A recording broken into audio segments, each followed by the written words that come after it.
Gampang mana? Orang miskin sama orang kaya ngamal? Orang miskin. Terus kedua hebatnya orang miskin itu, kalau ngamal itu dramatis. Betul itu. Jadi makanya kenapa Nabi suka orang miskin. Loh, saya pernah ditanya, saya ini punya teman yang kaya raya. Dia biasa ngamal 1 miliar, 2 miliar.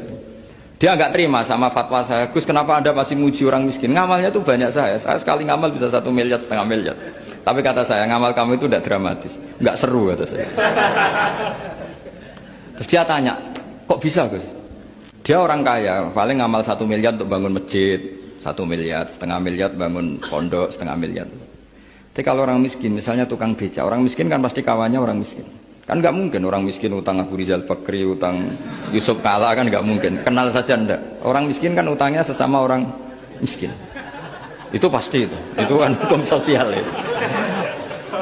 Nah ternyata itu apa? Hari itu anaknya ndak makan, hari itu istrinya mau kelahiran. Utang sesama miskin, diutangi 50.000. Tapi uang ini dramatis. Kalau hari itu nggak makan mati.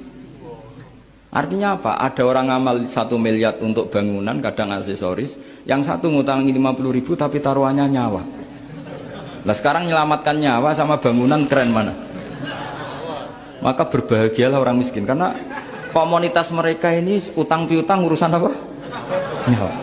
Jadi ini lebih dramatis ya, lebih dramatis, lebih keren. Loh, makanya utang piutang orang miskin itu paling diabadikan Quran karena lebih keren, lebih keren. Karena nyawa apa? Loh saya ini kan termasuk kecil sudah kiai agak keren, sudah kiai agak mapan. Itu kalau orang-orang kaya nawarin saya paling, Gus nggak ganti mobil, nggak ganti aksesoris mobil itu. Itu nggak keren. Al-Nadikan tetap ngamal pun nggak keren. Tapi kalau orang miskin, saya sering kan dengar cerita mereka orang itu ngeri. Kayak cerita yang diabadikan Quran itu, wa yu'thiruna ala anfusihim walau kana bihim khassasah. Itu Nabi mengumumkan saya punya tamu tapi hari ini saya tidak bisa hormat tamu. Ada sahabat yang usul, saya ya Rasulullah. Perlu dicatat dulu di Arab tuh nggak ada warung, nggak ada GoFood, nggak bisa kamu pesen online terus.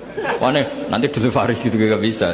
Nah terus akhirnya datang ke rumahnya, datang istri saya ada makanan ada hanya untuk jatahnya bayi. Terus ya sudah, bayinya kamu tidurkan supaya jatah itu dimakan tamunya Rasulullah. Tapi kan jatahnya orang satu, tamunya akan malu kalau nggak ada yang nemanin. Terus ya sudah, lampunya dimatiin, pura-pura kamu nemanin. Wes yang satu ya ada piring sama sendok, pura-pura nemanin, yang satu makan betul. Itu diabadikan Quran.